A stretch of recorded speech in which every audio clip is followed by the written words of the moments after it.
Hi guys, welcome back to channel. இன்றைக்கி நம்ம இந்த ட்ராமாவோட நெக்ஸ்ட் எபிசோடு தான் பார்க்க போகிறோம். ஸ்டார்டிங் சீன்லேயே நம்ம ஆஜின் அவங்க அம்மாவோட நினைவு இடத்துல தான் இருக்காங்க. உங்களுக்கு ஒன்று தெரியுமா, என் கிளாஸில் இருக்க ஒரு பொண்ணு என்னை ரொம்ப டிஸ்டர்ப் பண்ணிட்டே இருந்தா. இதுக்கப்புறம் அவள் திரும்ப ஸ்கூலுக்கே வர முடியாதபடி நான் பண்ணிட்டேன். இந்த செமஸ்டரோட ஸ்டார்டிங்கில் எனக்கு ஆர்ட் ஒர்க்கெல்லாம் இருந்துச்சு, ஆனால் என்னால் அது முடிக்க முடியல. அதனால் நான் டீச்சர்கிட்ட போய் சின்ன வயசுலேருந்து என் பேரண்ட்ஸ் என்னை ரொம்ப அப்யூஸ் பண்ணிட்டாங்க, என்னோடய கை ரொம்ப வீக்காக இருக்குது, என்னால் ட்ராயிங் பண்ண முடியல அப்படின்னு சொன்னேன். அவர் நினச்சி பரிதாபப்பட்ட எக்ஸாம்ஸில் அடிஷ்னல் மார்க்ஸ் போடணும்னு நினச்சேன். ஆனால் அவர் என்ன ட்ரூ லவ் கவுன்சிலிங் சென்டருக்கு ரெக்கமெண்ட் பண்ணார். ஆக்சுவலாக கவுன்சிலிங் இப்போ எனக்கு தேவைப்படாது, உங்களுக்கு தான் தேவைப்படும். நீங்கள் சொர்க்கத்தில் இருக்கீங்களோ நரகத்தில் இருக்கீங்களோ, அடுத்த ஜென்மத்திலேயாவது ஒரு நல்ல அம்மாவாக பிறந்து நல்லபடியாக உங்கள் பொண்ணை வளர்க்க பாருங்க அப்படின்னு சொல்லிட்டு நம்ம ஹீரோன் அங்கேருந்து கிளம்புறாங்க. இப்போ அங்கே கட் பண்ண அடுத்த சீன் நம்ம ஹீரோனோட பாஸ்ட் தான் காட்டுறாங்க. எப்பவும் போல் அவங்க அம்மா நல்லா குடிச்சிட்டு நம்ம ஹீரோனை ஸ்டோர் கூப்பிட்டு போகிறாங்க. எப்பவும் போல் அம்மாவுக்கு 2 பாட்டிலில் திருட்டிட்டு வந்துரு, மறக்காமல் யார்ட்டையும் மாட்டிக்காத, நான் இங்கே வெயிட் பண்ணுறேன் அப்படின்னு சொல்ல பாஜனும் யாருக்கும் தெரியாமல் ட்ரிங்க்ஸ் எல்லாம் திருட்டிட்டு வர டைமில் மாட்டிக்கிறாங்க.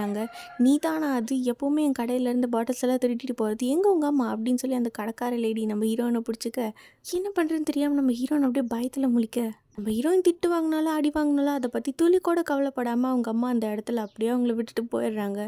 அதுக்கப்புறம் தான் நம்ம ஆச்சினோட அப்பாவும் பிளான் பண்ணி அவங்க அம்மாவை ஸ்டெப்ஸ்லேருந்து கீழே தள்ளி விட்டு அவங்கள கொலை பண்ணியிருப்பாங்க. இருந்தாலும் எல்லாத்துக்கும் முன்னாடி அவங்க ஒய்ஃபை ரொம்ப கேர் பண்ணுற மாதிரியும் பயங்கரமாக ட்ராமா போட்டு ஆக்டிங் பண்ணேன். கட் பண்ண அடுத்த சீன் இப்போ அவங்க 2 பேரும் ஒரு பெரிய பங்களாக்கு வந்திருக்காங்க. இதை பாரு அஜின், நான் சொல்கிற மாதிரி நீ சமத்தா கேட்டுட்டேன்னா நீ இங்கே இருக்கலாம், உன் ஸ்டெப் மாம் சொல்கிற எல்லாத்தையுமே நீ கேட்கணும். அப்படியா, நீங்கள் என்ன ஆசிரமத்தில் விடுவீங்கன்னு நினச்சேன். அது நீ நடந்துக்கிறத பொறுத்து. ஒழுங்காக உன் ஸ்டெப் மாம் சொல்கிறபடி நீ கேட்டு நடந்தன்னா நீ வளர்கிற வரைக்கும் அப்பா ஒன்று பத்திரமா வச்சு நல்லபடியாக பார்த்துக்குவேன் அப்படின்னு சொல்லி உள்ளே கூப்பிட்டு போக, நம்ம ஆச்சினா ஸ்டெப் மாம் கிட்ட பேசாமல் அப்படியே பார்த்து முறைச்சிக்கிட்டே இருக்காங்க. இதுதான் என்னோட பையன் ஜுன்சு அப்படின்னு சொல்ல, இப்போ தான் நம்ம குட்டி ஹீரோவோட என்ட்ரி. நம்ம ஹீரோனோட ஸ்டெப் பிரதர் தான் நம்ம ஹீரோ. என்ன தான் நம்ம ஹீரோனுக்கு அவங்களோட ஸ்டெப் மாம் பிடிக்கலனாலும் நம்ம ஜுன்சுவை ஹீரோனுக்கு ரொம்ப பிடிச்சிருக்கு. எப்படி இவங்க 2 பேரும் இங்கே கனெக்ட் ஆக, அந்த பக்கம் இவங்க 2 பேர்த்தோட பேரண்ட்ஸ் தனியாக ஒரு பிளான் போட்டுட்ருக்காங்க. அப்போ நம்ம ஹீரோவோட அம்மா சொல்கிறாங்க, இவனோட சொத்து மொத்தமும் இவன் தாத்தாவோட பேரில் தான் இருக்குது, எப்படியாவது அது என்னோட பேருக்கு நம்ம மாற்றணும். பொண்ணு ஆச்சுன்னா எனக்கு சுத்தமாக பிடிக்கல, அவளை ஏதாவது ஒரு ஆஃபனேஜில் விட்டுறலாம்ல, அவள் வளர்ந்ததுக்கப்புறம் நம்ம அவளை விற்றோம்னா நல்ல ரேட் நம்ம பார்க்கலாம், அது வரைக்கும் நீ கொஞ்சம் அட்ஜஸ்ட் பண்ணிக்கோ அப்படின்னு நம்ம ஹீரோயினோட அப்பா சொல்ல, இதெல்லாம் நம்ம ஆச்சின் டோருக்கு வெளியில் நின்று கேட்டு ரொம்ப ஃபீல் பண்ணி அழுதுட்ருக்காங்க. நமக்குன்னு அப்போ கடைசி வரைக்கும் யாருமே இல்லையா அப்படின்னு சொல்லி நம்ம ஹீரோயின் ஃபீல் பண்ணிகிட்ருக்க, அங்கே கட் பண்ண அடுத்த சீன் இப்போ ப்ரெசென்ட்டில் தான் காட்டுறாங்க. ப்ரெசென்ட்டில் நம்ம ஆஜினோட ஸ்கூலுக்கு அவங்க அப்பா வந்திருக்காரு. இப்போ அந்த இடத்துக்கு நம்ம சன்ஹியா அவங்களோட அப்பா கிட்ட ஃபோனில் பேசிட்டு வராங்க. நீங்கள் தான் இங்கிலீஷ் டீச்சர் கூட அஃபேரில் இருந்தீங்களா, இவ்வளவும் பண்ணிட்டு எதுவுமே தெரியாத மாதிரி இப்போ நீங்கள் அவங்களோட கேஸ் எடுத்து நடத்துகிறீங்க, இது மட்டும் வெளில தெரிஞ்சதுன்னா நம்ம ஃபேமிலியோட நேமே ஸ்பாயில் ஆயிரும் அப்படின்னு சொல்லி அவங்க ஃபோனில் கத்திட்டுருக்க. ஆமாம், இந்த ஆஜின் என்ன கிளாஸ் படிக்கிறா அப்படின்னு நம்ம ஹீரோனோட அப்பா ஃபோன்லேயே யார்ட்டையும் பேசிகிட்டு இருக்க. அப்போ நம்ம சன்ஹி வந்து பார்க்குறாங்க, ஆஜினோட அப்பாவா, ஆனால் அவளுக்கு பேரண்ட்ஸ் யாருமே இல்லை, ஒரு அனாதைன்னு சொன்னா. யார் அப்படி சொன்னா, நான் தான் ஆஜினோட உண்மையான அப்பா அப்படின்னு அவர் சொல்ல. இப்போ அங்கே கட் பண்ண அடுத்த சீன் நம்ம சன்னி வந்து கிளாஸில் இருக்க எல்லா ஸ்டூடெண்ட்ஸை பற்றியும் அவங்க டைரியில் எழுதி வச்சுருப்பாங்க. இதை நம்ம ஹீரோயினும் ஜேஹோ சேர்ந்து படிச்சுட்டு இருக்காங்க. மற்ற ஸ்டூடெண்ட்ஸ் என்ன நல்லா பண்ணுறாங்க, அவங்களோட சீக்ரெட்ஸ் என்ன, அவங்க பேரண்ட்ஸோட பேக்ரவுண்ட் கொண்டு எல்லாமே அந்த டைரியில் நம்ம சன்னி எழுதி வச்சுருக்கேன். இதை நம்ம ஹீரோயின் படிச்சுட்டு இருக்கப்போ அவங்க ஃப்ரெண்டு வந்து கால் பண்ணுறாங்க, உன்னோட அப்பா ஸ்கூலுக்கு வந்திருக்காங்க அப்படின்னு சொல்ல நம்ம ஹீரோயின் உடனே வேகமாக அந்த இடத்த விட்டு ஓடிடுறாங்க. இந்த பக்கம் நம்ம ஜேஹோவுக்கு அவங்க தம்பிக்கிட்ட இருந்து மெசேஜ் வருது, அப்பா என்னை பயங்கரமாக அடிக்கிறாரு, நான் சீக்கிரமாக வீட்டுக்கு வா அப்படின்னு சொல்ல அவரும் அந்த இடத்த விட்டு உடனே ஓடிடுறாங்க. நம்ம ஹீரோனோட அப்பாவா, ஆச்சின் எங்கே இருக்கா அப்படின்னு சொல்லி ஸ்கூலில் பயங்கரமாக கத்திட்டுருக்கு. அங்கே எல்லா ஸ்டூடெண்ட்ஸும் வந்துடுறாங்க. நம்ம ஹீரோயினா கிட்ட போகலாமா வேண்டாமா அப்படின்னு சொல்லி பயத்தில் தூரத்தில் நின்று பார்த்துட்ருக்காங்க.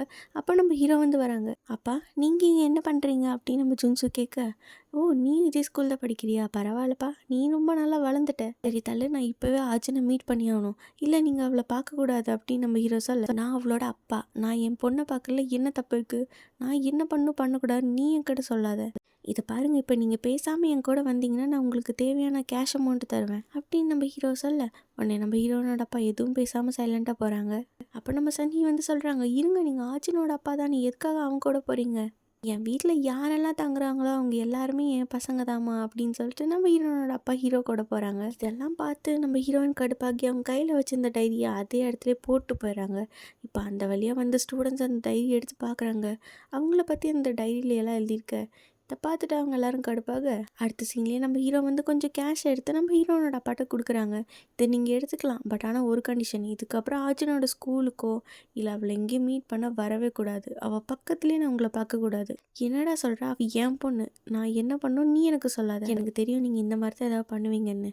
அவள் ஸ்கூலிங் முடிக்க வரைக்கும் நீங்கள் அவள் பக்கத்தில் வராமல் இருந்தால் நான் உங்களுக்கு மீதி அமௌண்ட்டு தருவேன், இல்லைன்னா உங்களுக்கு எதுவும் தரமாட்டேன். என் பொண்ணு ஆர்ஜுனோட அழகுக்கு நான் அவளை விற்றுனா நான் எவ்வளோ சம்பாதிப்பேன் தெரியுமா? கொஞ்சமாவது நீங்கள் ஆர்ஜுனை பற்றி கேர் பண்ணுறீங்களா? அவள் எவ்வளோ கஷ்டப்படுறா தெரியுமா? யாரா நான் எதுக்காக அவளை பற்றி கேர் பண்ணணும்? சரி அதை விட, நீங்கள் 2 பேரும் வெறும் ஸ்டெப் சிப்ளிங்ஸ் மட்டும்தான், நீ எதுக்காக அவளை இவ்வளோ தூரம் கேர் பண்ணிக்கிற? இது எல்லாத்தையுமே தூரத்துலேருந்து பார்த்து நம்ம ஹீரோயின் ஃபீல் பண்ணிகிட்டு இருக்க அந்த இடத்த விட்டு அவங்க அப்பா போயிடுறாங்க. அதுக்கப்புறமா ஒரு லேடி வந்து நம்ம ஹீரோயின்கிட்ட பேசுகிறாங்க. இதை பாருமா, நான் லாங் ஸ்டார் என்டர்டைன்மெண்ட் கம்பெனியோட சிஇஓ, நீ பார்க்க மாடல் மாதிரி ரொம்ப அழகாக இருக்க, நீ மட்டும் ஆக்ட்ரஸ் ஆனால் சூப்பராக இருக்கும், நீ வேணா என்னோட ஏஜென்சியை ஒரு வாட்டி ட்ரை பண்ணி பாரு அப்படின்னு சொல்ல, எனக்கு இப்போ ஆக்ட்ரஸ் ஆகிறதுக்கெல்லாம் இன்ட்ரெஸ்ட் இல்லை அப்படின்னு சொல்லி நம்ம ஹீரோயின் அந்த இடத்த விட்டு கிளம்ப. ஏன் அப்படி சொல்கிற, வேறு ஏதாவது ஒரு ஏஜென்சிக்கிட்ட நீ ஆல்ரெடி பேசுனி அப்படின்னு அந்த லேடி கேட்குறாங்க. இப்போ அங்கே கட் பண்ண அடுத்த சீன் நம்ம ஜியோவோட அப்பா பயங்கரமாக குடிச்சிட்டு வந்து அவங்களோட குட்டி தம்பியை போட்டு அடிச்சிட்ருக்காங்க. அதுக்கப்புறம் அவர் ஒரு கத்தி எடுத்துகிட்டு பொறுமையாக அவங்க தம்பிக்கிட்ட வர அந்த டைம் பார்த்து கரெக்டாக நம்ம ஜெயஹோ உள்ளே வந்துடுறாங்க. இப்படி இவங்க 2 பேருக்கு நடுவில் ஃபைட் போகுது. நம்ம ஜெயோ அவங்க அப்பாவை தடுக்க பார்க்க கால் ஸ்லிப் ஆகி அவர் அவங்க அப்பா மேலே விழுந்துடுறாங்க. ஸோ அவருக்கே தெரியாமல் அந்த கத்தி அவங்க அப்பா மேலே குத்திட அந்த இடத்துலையே அவர் இறந்து போயிடுறாரு. என்ன பண்ணுறதுன்னு தெரியாமல் நம்ம ஜெயோ பயங்கரமாக பயந்துட்டுருக்கு. அடுத்த சீனில் நம்ம ஜுன்சோ வந்து கேட்குறாங்க, அந்த சன்னி உன்னை ரொம்ப டிஸ்டர்ப் பண்ணுறாளா, நான் வேணா அவளை பார்த்துக்கிட்டா? இல்லை, இதுக்கப்புறம் அவள் ஸ்கூலுக்கே வர முடியாதபடி நான் பண்ணிட்டேன் அப்படின்னு சொல்லி நம்ம ஹீரோயின் வில்லத்தனமாக சிரிக்கிறாங்க. என்னாச்சுன்னு பார்த்தா நம்ம சன்னியை அவங்களோட கிளாஸ்மேட்ஸ் எல்லாம் தூக்கிட்டு போய் புல்லிங் பண்ணிகிட்ருப்பாங்க.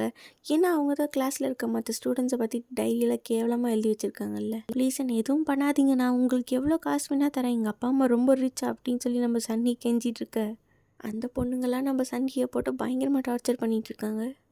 கட் பண்ண அடுத்த சீன் நம்ம ஜெயோ அவங்களோட ஆன்ட்டிக்கு தான் கால் பண்ணியிருக்காங்க. ப்ளீஸ் எனக்காக இனிமேட்டு என்னோடய தம்பியை நீங்கள் தான் பார்த்துக்கணும். என்னாச்சுப்பா, மறுபடியும் உங்கள் அப்பா உங்கள் 2 பேர்த்தையும் போட்டு அடிச்சிட்டாங்களா? இல்லை, என் தம்பி பார்க்கக்கூடாத ஒரு விஷயத்த பார்த்துட்டான், கண்டிப்பாக அவன் ஷாக்கில் தான் இருப்பான், ப்ளீஸ் அவனை கொஞ்சம் பத்திரமா பார்த்துக்கோங்க அப்படின்னு சொல்லிட்டு அடுத்து நம்ம ஹீரோனுக்கு தான் கால் பண்ணுறாங்க. அப்போ நம்ம ஜெயோ வந்து சொல்கிறாங்க, நான் என்னோடய அப்பாவை கொலை பண்ணிட்டேன், அவர் என் தம்பியை ரொம்ப ஹர்ட் பண்ணிட்டாரு, நானே இப்போ போய் சரண்டர் ஆகலான் இருக்கேன், நீ விளையாடுறியா இல்லை சீரியஸாக தான் சொல்கிறியா அப்படின்னு நம்ம ஹீரோயின் கேட்க, என்ன ஃப்யூச்சர் லாஸ்ட் ஸ்டூடெண்ட்டுக்கு என்னை காப்பாற்றுற மாதிரி ஏதாவது ஐடியா இருக்கா என்ன அப்படின்ட்டு கேட்க, நம்ம ஹீரோயினா கோர்ட்டில் இந்த மாதிரிலாம் நடந்துக்கணும், இப்படியெல்லாம் சொன்னால் பனிஷ்மெண்ட் கம்மி அப்படிங்கிற மாதிரி நிறைய டிப்ஸ் எல்லாம் சொல்கிறாங்க. எல்லாரும் நான் யூஸ்லெஸ் நினச்சிட்டு இருந்தாங்க, ஆனால் நீ ஒருத்தி மட்டும்தான் நான் யூஸ்ஃபுல்லான ஆள் அப்படின்னு சொல்லியிருக்க, அதுக்கு ரொம்ப தேங்க்ஸ் ஆஜன் அப்படின்னு சொல்லி அவர் ஃபீல் பண்ண, நீ இப்போ ஜெயிலுக்கே போனாலும் பழையபடி உங்கள் அப்பா கூட இருந்து கஷ்டப்படணும்னு என்ன ஒரு அவசியமும் இல்லை, உன் லைஃப்பை நீ உனக்கு பிடிச்ச மாதிரி வாழலாம் அப்படின்னு நம்ம ஆச்சின்னு சொல்ல, நம்ம ஆச்சின்க்கு அவர் லாஸ்ட்டாக ஒரு வாட்டி தேங்க்ஸ் சொல்லிட்டு காலை கட் பண்ணிட்டு அந்த இடத்த விட்டு போகிறாங்க. நம்ம ஹீரோயின் பண்ண டார்ச்சரில் சன்னியும் அந்த ஸ்கூலை விட்டு போயிடுறாங்க. அதுக்கப்புறம் எப்பவும் போல் ஸ்கூல் டேஸ் நார்மலாக காமாக போயிட்டுருக்கு. நம்ம ஹீரோனும் ஸ்கூல் எக்ஸாம்ஸ் எல்லாம் முடிச்சுட்டு அவங்க நினச்ச மாதிரியே பெரிய லா காலேஜில் ப்ளேஸ் ஆகிடுறாங்க. நம்ம ஹீரோனுக்கு பெரிய லா காலேஜில் சீட் கிடச்சேன்னு நினச்சா அவங்க அங்கே சந்தோஷப்பட்டுருக்க இந்த பக்கம் ஜெயிலில் இருக்க நம்ம ஜெயஹோவை தான் காட்டுறாங்க. அவரை இப்போ கோர்ட்டில் ஆஜர் பண்ணியிருப்பாங்க, ஆனால் அவரோட மைண்டு ஃபுல்லாமே நம்ம ஆஜின் மட்டும்தான் இருக்காங்க. ஆஜின் கூட இருந்த ஹாப்பி மெமரிஸ் எல்லாம் நினச்சி பார்த்து அவர் ரொம்ப ஃபீல் பண்ணி அழுகிறாங்க. எனக்கு இன்னொரு சான்ஸ் கிடச்சா நான் எல்லாத்தையுமே மாற்றுவேன் அப்படின்னு சொல்லி அவர் ரொம்ப ஃபீல் பண்ணி அழுதுட்ருக்க. கட் பண்ண அடுத்த சீன் நம்ம ஹீரோனோட அப்பாவும் நம்ம ஹீரோயின் வந்து ஸ்கூல்லே டாப் மார்க் வாங்கியிருக்கிறத பற்றின நியூஸ் எல்லாம் பார்க்குறாங்க. அதனால் அவரும் இப்போ மறுபடியும் நம்ம ஹீரோனை தேடி அவங்களோட ஸ்கூலுக்கு போக இப்போ அங்கே கட் பண்ண அடுத்த சீன் நம்ம ஹீரோ ஆஜினுக்கு காலேஜ் ஃபீஸ் கட்டுறதுக்கு ஸ்காலர்ஷிப் அமௌண்ட் அவங்க தாத்தா கிட்ட கேட்க, நான் எதுக்காக அந்த பொண்ணுக்கு செலவு பண்ணணும், அதெல்லாம் என்னால் முடியாது, ப்ளீஸ் அட்லீஸ்ட் நீங்கள் எனக்கு ஒரு கடனாக வச்சுத்தாங்க, நான் பார்ட் டைம் ஜாப் பண்ணி எப்படியாவது உங்கள் கடனை அடைச்சிட்றேன் அப்படின்னு நம்ம ஹீரோ சொல்ல, நீ எதுக்காக அந்த பொண்ணை நினச்சி இவ்வளோ வரி பண்ணிக்கிற, சரி விடு, நீ பார்ட் டைம் ஜாப்லாம் போக வேண்டாம், நான் என்னோடய மெடிக்கல் ட்ரீட்மெண்ட்காக ஜப்பான் போகலான் இருக்கேன், நீ என்னோடய அசிஸ்டண்ட்டாக செக்ரட்டரியாக என் கூடயே வா. நம்ம ஜுன்சுவா அவங்க தாத்தாவோட டீலுக்கு ஒத்துக்கிறாங்க. இப்போ அங்கே கட் பண்ண அடுத்த சீன் நம்ம ஹீரோனோட அப்பா ஜுன்சுவோட அம்மாவை தான் பார்க்க வந்திருக்காங்க. என் பொண்ணு எங்கே அப்படின்னு கேட்க, அது எப்படி எனக்கு தெரியும் அப்படின்னு அவங்க சொல்ல, 2 பேர் தான் ஸ்டெப் சிப்ளிங்ஸாக இருந்து ஒன்றாவே சுற்றுறாங்களே, அதெல்லாம் எனக்கு தெரியாது அப்படின்னு அவங்க அம்மா சொல்ல, ஆமாம் உனக்கு எதுவுமே தெரியாது, அவள் சின்ன பிள்ளைன்னு கூட பார்க்காம வீட்டை விட்டு துரத்துனவ தானே நீ அப்படின்னு நம்ம ஹீரோனோட அப்பா சொல்ல,